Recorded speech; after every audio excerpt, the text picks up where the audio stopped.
I knew the HOA was a nightmare, but I never expected to find their president standing on my deck like she owned the place. It was early Saturday morning when I stepped outside with my coffee, only to see Francine Lowell, queen of the HOA, self-appointed dictator of the neighborhood, pacing across my deck with a clipboard in hand. She was squinting at the wood planks, running a hand along my railing like she was inspecting a crime scene. I stood there, stunned for a second, before my voice finally caught up. "Francine, what the hell are you doing on my deck?" She barely spared me a glance. "Oh, good morning, Adam, just doing an inspection." An inspection? I stepped forward, my grip tightening around my coffee mug. On my private property, without my permission. Francine sighed dramatically, like I was the unreasonable one. "Well, Adam, your deck is visible from the street, and there have been complaints." "Complaints," I repeated. "From who?" She shuffled her clipboard, avoiding my eyes. "I can't disclose that, but as HOA president, I have every right to ensure all homes meet community standards." I laughed, a short, incredulous sound. "No, Francine, you don't. You need permission to be on private property, and you sure as hell don't have mine." She finally had the nerve to look me in the eye. "Adam, I was hoping we could handle this amicably. Your deck is in violation." I stepped closer, cutting her off. "You trespassed onto my property without notice, without consent, and you think we're handling this amicably." She pursed her lips. "If you had just kept up with maintenance, I wouldn't have to take matters into my own hands." Exhaled sharply through my nose. "Francine, get off my deck, now." She gave me one last disapproving look before turning on her heel and stomping back toward the side gate. But before she left, she called over her shoulder, "You'll be receiving a formal notice soon." I stood there, jaw clenched, watching her disappear down my driveway. Oh, there was going to be a formal notice, all right, just not the kind she was expecting. The moment Francine disappeared down my driveway, I went straight inside and grabbed my phone. I wasn't about to let this slide. Trespassing was one thing, but the way she strutted around my property like she had authority over it, that was a whole different level of arrogance. I scrolled through my contacts until I found the number I needed: my lawyer, Greg Thompson. Greg had handled a few cases against overreaching HOAs before, and I knew he'd have a field day with this. When he picked up, I got straight to the point. Explained what had happened, making sure to emphasize the fact that Francine had entered my property without notice or permission. Greg listened carefully, then let out a low whistle. "That's blatant trespassing," he said. "And if she's issuing fines based on an unauthorized inspection, that's an overreach of HOA authority. You still have your security cameras set up." That question made me grin. "You bet I do. Got the whole thing recorded." Greg's tone turned sharp. "Good. That footage is going to be key. I can draft a cease-and-desist order today. If she or any other HOA members step foot on your property again without permission, we'll escalate to legal action." "That's exactly what I was hoping to hear," I said. After we hung up, I pulled up the footage from my security cameras. Sure enough, there was Francine letting herself onto my deck like she had a master key to the whole neighborhood. The timestamp was clear, her clipboard was visible, and her little inspection routine was undeniable. Transferred the footage to my computer and sent it to Greg, along with a concise summary of the incident. With that handled, I went about my day, but I kept an eye out for any sign of retaliation from Francine. It didn't take long. By Monday morning, a bright orange violation notice was taped to my front door. Pulled it off and read through it with growing irritation. According to the notice, my deck was in severe disrepair and required immediate renovation to meet HOA standards. The deadline? 2 weeks. The fine? An absurd $500. I didn't bother getting angry, just shook my head and snapped a picture of the notice. Then I sent it straight to Greg. Less than an hour later, he called me back. "This is a textbook case of HOA overreach," he said. "They can't impose fines based on unauthorized inspections, and they certainly can't demand renovations without due process." "So what's the next move?" asked. Greg's voice carried a note of satisfaction. "I'm filing the cease-and-desist order today. It'll officially prohibit Francine and any other HOA representatives from stepping onto your property without explicit consent. If they ignore it, we go straight to court." A slow grin spread across my face. Perfect. Let's see how Francine likes being held accountable for once. That evening, I saw Francine at the community park, chatting with a few other HOA board members. I could tell she had seen me too, but she made a point of looking the other way. That was fine by me. The next day, Greg sent me a copy of the cease-and-desist order he had filed. It was direct, legally binding, and left no room for loopholes. If Francine or any other HOA members trespassed on my property again, they'd be facing legal consequences. I printed out a copy and walked it straight to Francine's house. She answered the door with a smug expression, which immediately faltered when I handed her the document. "What is this?" she asked, frowning at the legal header. "A cease-and-desist order," I said. "You trespassed on my property. That's illegal. This document makes it clear that if you do it again, you'll be facing a lawsuit." Francine's face turned an interesting shade of red. "This is completely unnecessary. I was just doing my job as HOA president." "No," I corrected. "You were violating my rights as a homeowner, and now you've been warned. If I catch you or any of your board members stepping onto my property without permission again, I won't hesitate to take legal action." Francine's lips pressed into a thin line. She was clearly trying to keep her composure, but the way her fingers tightened around the document told me she was furious. "You're making a big deal out of nothing," she finally said. I tilted my head. "Am I? Because judging by that violation notice you taped to my door, you were planning to fine me for something you had no authority to inspect in the first place." She bristled. "The HOA has the right to enforce community standards." "Not through illegal means," I interrupted, "and certainly not through trespassing. You're not above the law, Francine." For a moment, I thought she might argue further, but then she glanced at the cease-and-desist order again, her expression tightening. Without another word, she slammed the door in my face. I walked back home feeling satisfied. The first move had been made, and now the ball was in Francine's court. But something told me she wasn't going to back down so easily. I just hoped she was smart enough to realize that if she tried anything else, I'd be more than ready to fight back. Francine didn't take well to being challenged. That much was obvious. The moment she slammed her door in my face, I knew she wasn't going to let this go. But what I hadn't expected was just how far she'd go to try and reassert her so-called authority. The next morning, I woke up to a tow truck idling in front of my driveway. A uniformed driver was climbing out of the cab, clipboard in hand, while another man stood nearby with a smug expression. It took me about 2 seconds to recognize him, Martin Holloway, Francine's right-hand enforcer on the HOA board. I stepped outside without hesitation. "What's going on here?" Martin turned with exaggerated surprise, like he'd just noticed me. "Ah, Adam, morning. Just here to enforce a parking violation." I glanced at my truck, sitting squarely in my driveway. A parking violation on my own property.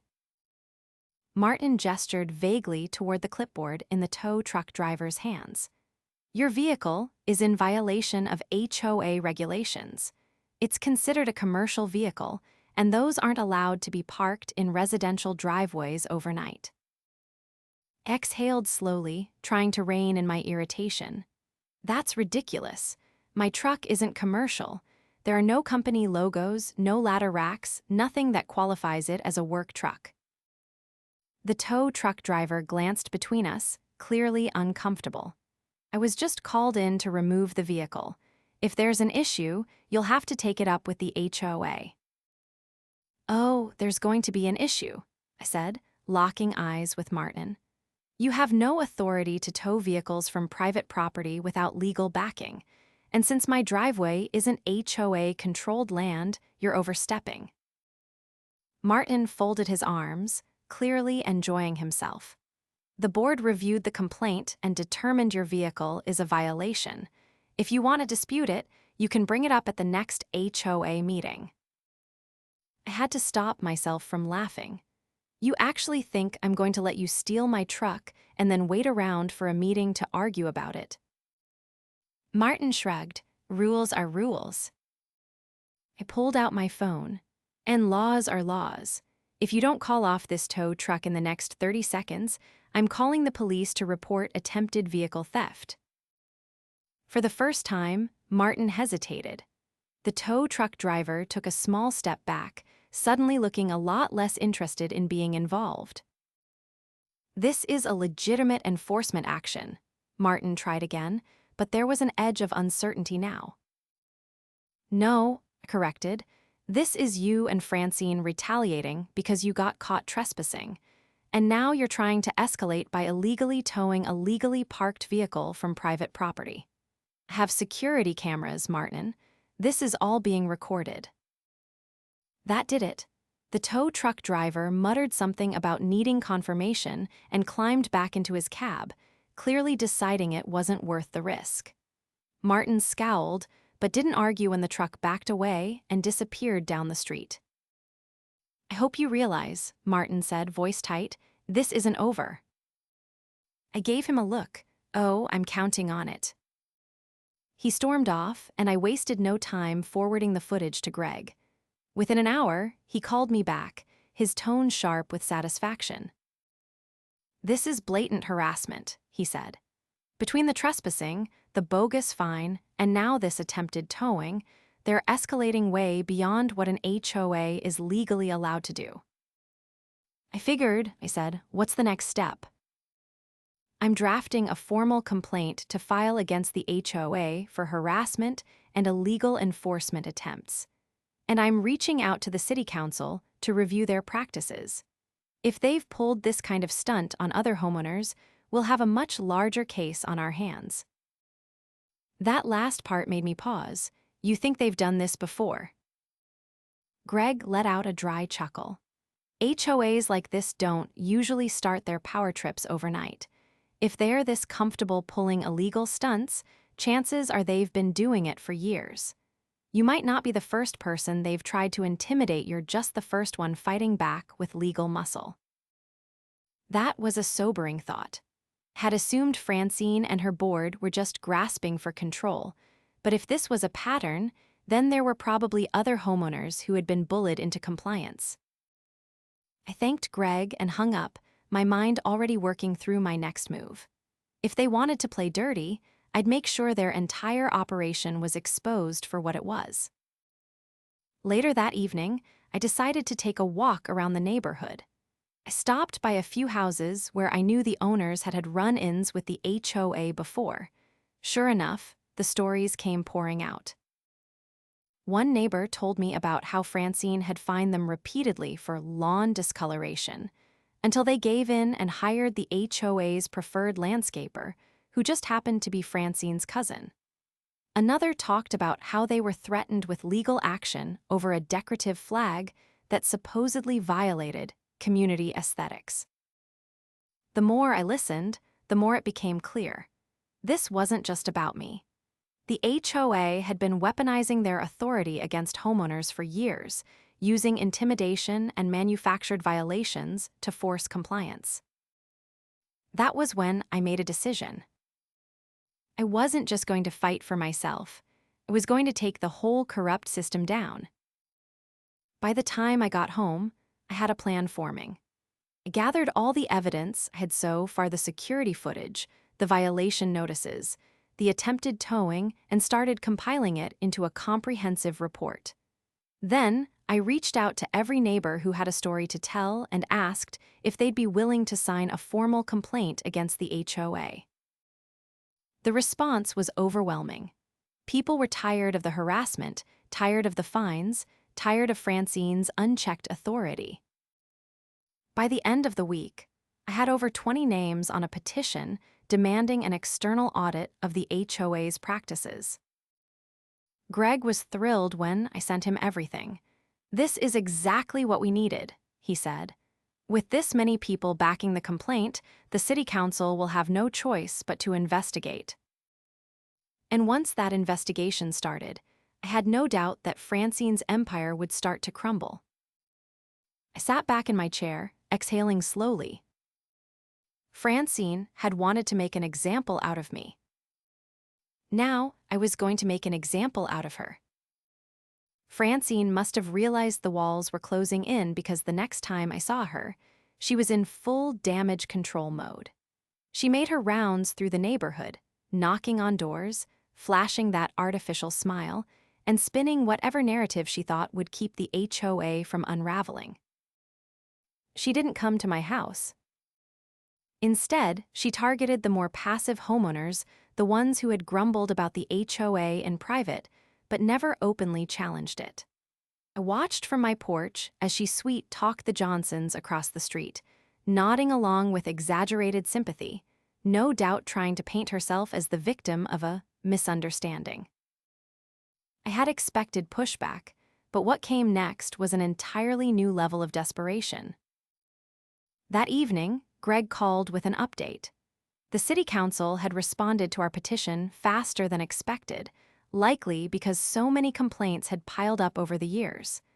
They were launching a formal review of the HOA's actions, starting with Francine's leadership.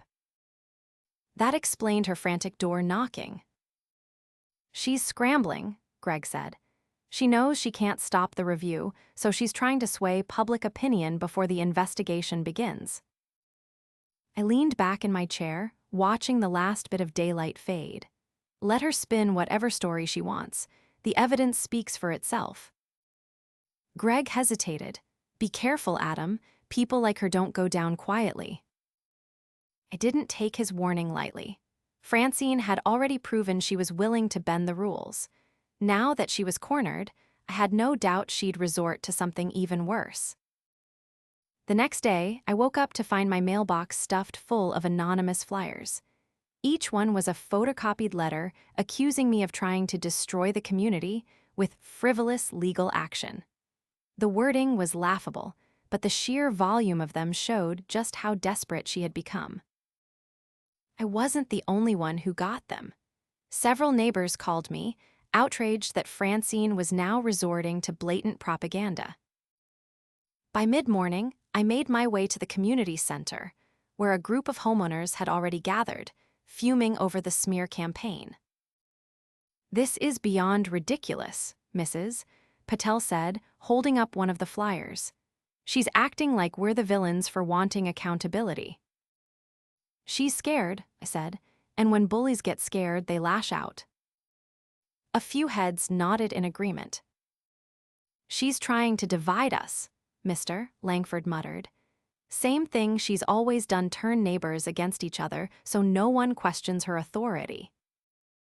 Greg had been right, she wasn't going down without a fight. But what she didn't seem to realize was that her tactics were only making people angrier. That evening, I got a call from a number I didn't recognize. When I answered, a woman's voice hesitated on the other end. "I don't know if I should be calling you," she said. I frowned. "Who is this?" "My name is Diane," she said quickly. "I used to be on the HOA board. I stepped down last year." I straightened in my chair. "What can I do for you, Diane?"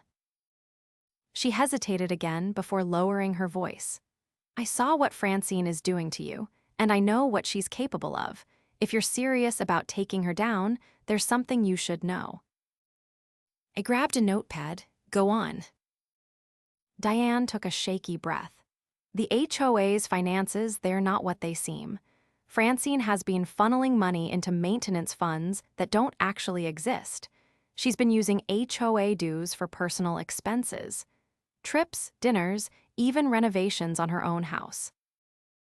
A slow grin spread across my face. Do you have proof? I kept records, Diane admitted. I was the treasurer before she forced me out. I didn't know who to trust, so I held onto everything.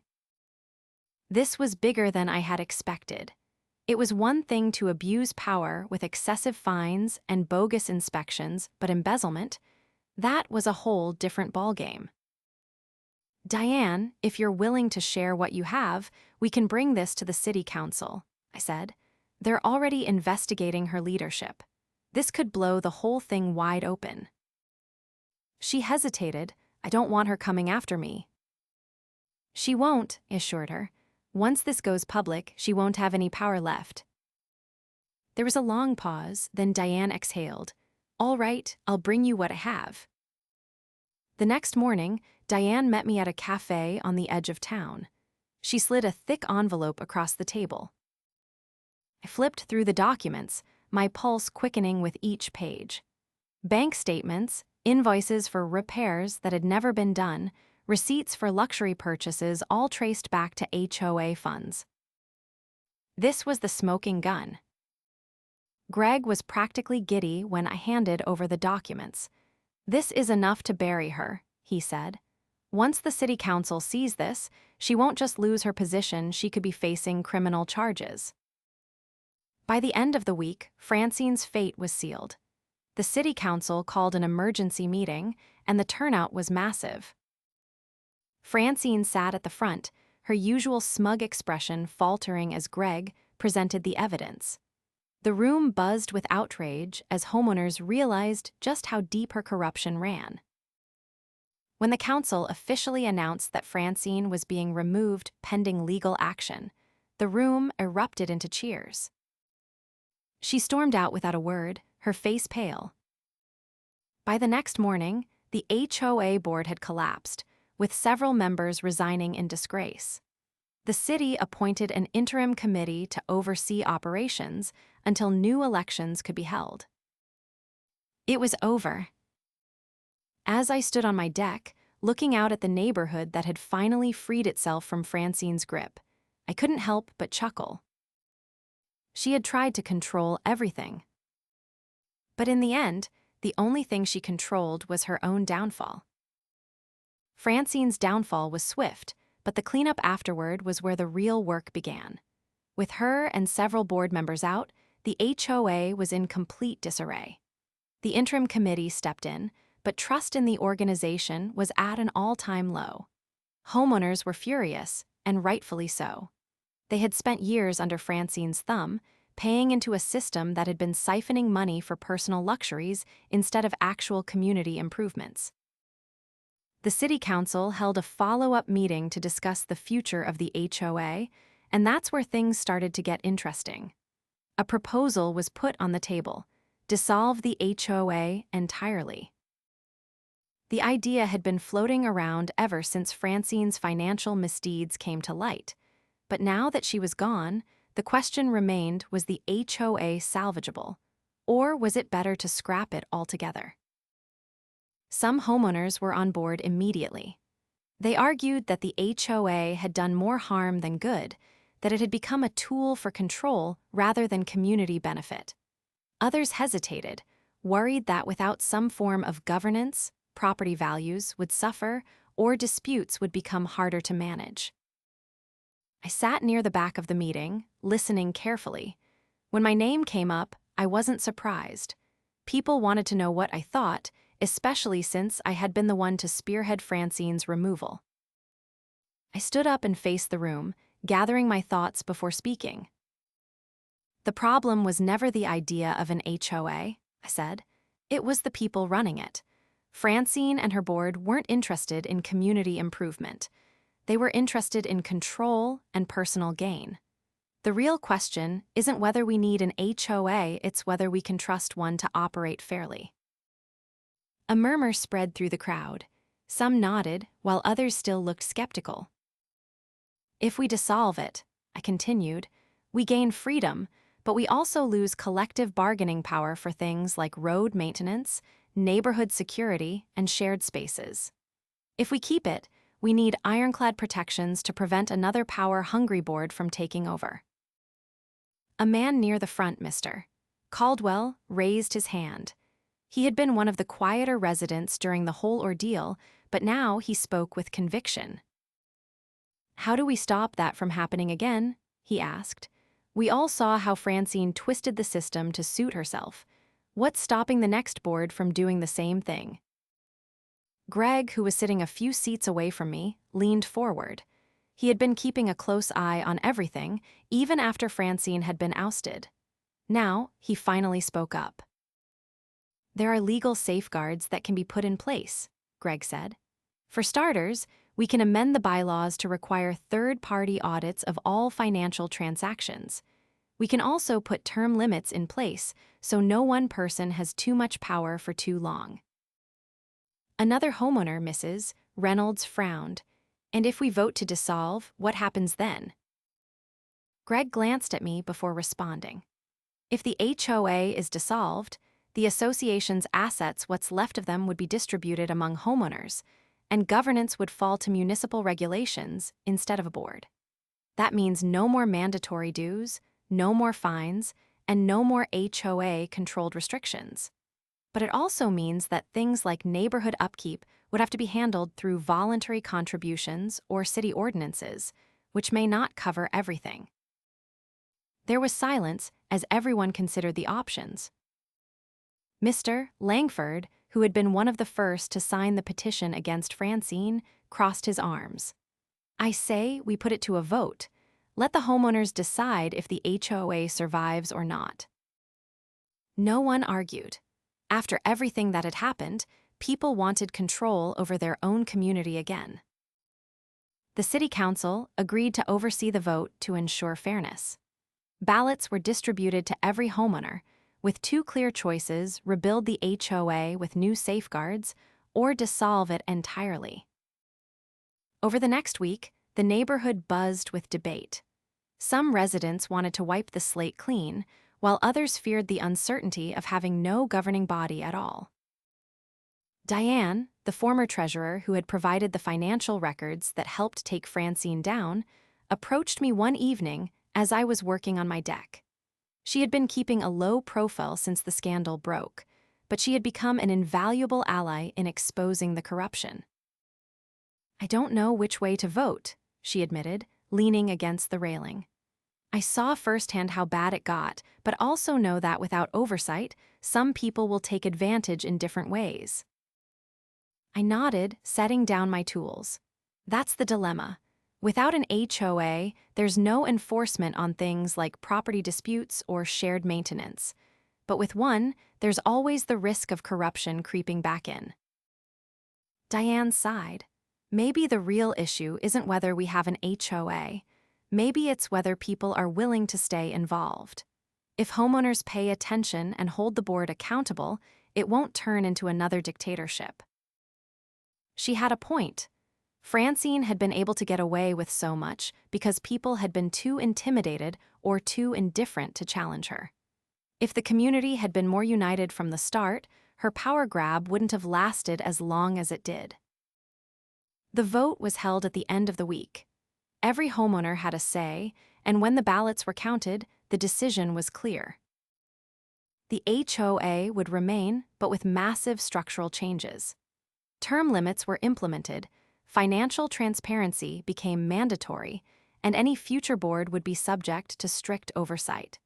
The bylaws were amended to prevent unilateral decision-making, ensuring that no single person could pull the kind of power stunts Francine had.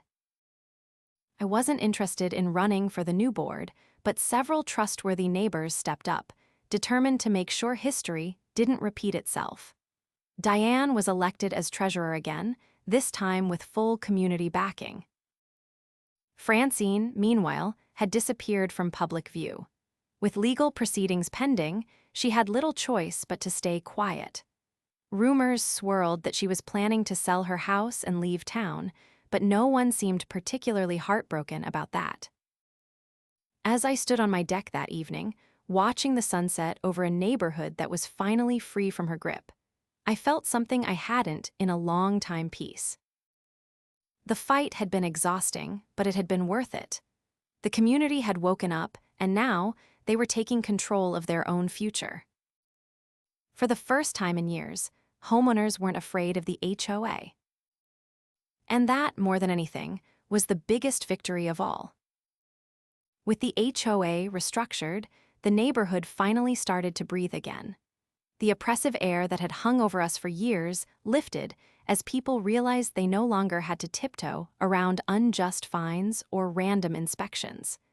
There were still some who had reservations about the new leadership, but the difference was that now they had a voice. The days of unchallenged power were over. One afternoon, I was finishing up some work in my garage when I heard footsteps approach. Turning, I saw Diane standing there, holding a thick folder. She looked more confident than she had the last time we spoke, and I could tell she had been making good use of her reinstated position. She handed me the folder without hesitation. Inside were final audit results conducted by an independent firm detailing the full extent of Francine's financial misconduct. The numbers were staggering. Thousands of dollars had been funneled into personal expenses, with fraudulent invoices masking the theft. Diane crossed her arms, watching as I flipped through the pages. Her voice was steady. She was no longer hesitant. "The city council is pressing charges," she said. "It turns out this wasn't just HOA mismanagement. It's full-blown embezzlement." I took a moment to absorb it. Had suspected as much, but seeing it confirmed in black and white was something else entirely. "How's the neighborhood reacting?" I asked. "Mixed," she admitted. "Some people still can't believe how deep it went. Others are just glad she's finally being held accountable." I nodded, closing the folder. It's about time. Francine, who had spent years ruling with an iron fist, was now facing legal consequences that she couldn't manipulate her way out of. The criminal investigation had been swift once the financial discrepancies were exposed, and now she was looking at serious charges. The thought of her trying to explain herself in a courtroom was satisfying. Diane shifted her weight slightly. "There's something else. The HOA's assets are still being sorted, but there are plans to use whatever's left to reimburse homeowners who were unfairly fined. It won't fix everything, but it's a start." That was a surprise. I hadn't expected any kind of restitution, but it made sense. The money had been stolen from the community. Returning it was the least they could do. "Good," I said. "People deserve to get something back after everything they went through." She hesitated for a moment before continuing. "And there's one last thing. The HOA board wants to formally apologize to the homeowners at the next meeting. They want you to be there." I raised an eyebrow. "An apology?" She nodded, "Public, official, and on record." That was unexpected. The HOA had spent years acting like they were untouchable, and now they were asking for a chance to make amends. I considered it for a moment before nodding. "All right, I'll be there." The meeting was held in the community center, the same place where Francine had once declared her dominance over the neighborhood. But this time, there was no air of superiority, no smug confidence. The new board members stood at the front, looking out at the packed room with a mix of resolve and humility. Diane was the first to speak. She addressed the homeowners directly, acknowledging the mismanagement, the corruption, and the abuse of power that had gone unchecked for far too long. Then the apology came. Not just words, but action. The board laid out their plans for transparency, for accountability, for ensuring that no one would ever have to deal with another unchecked dictatorship. They answered every question, addressed every lingering frustration, and by the end of it, the tone in the room had shifted. It wasn't just about fixing what was broken, it was about moving forward. As the meeting wrapped up, neighbors who had once been divided by fear and resentment started talking again, not about fines or complaints, but about real community issues, about how they could make the neighborhood better together. It was the kind of change that Francine had spent years suppressing. As I walked out of the community center that night, I felt something I hadn't in a long time: relief. The fight was over. The neighborhood had won, and Francine.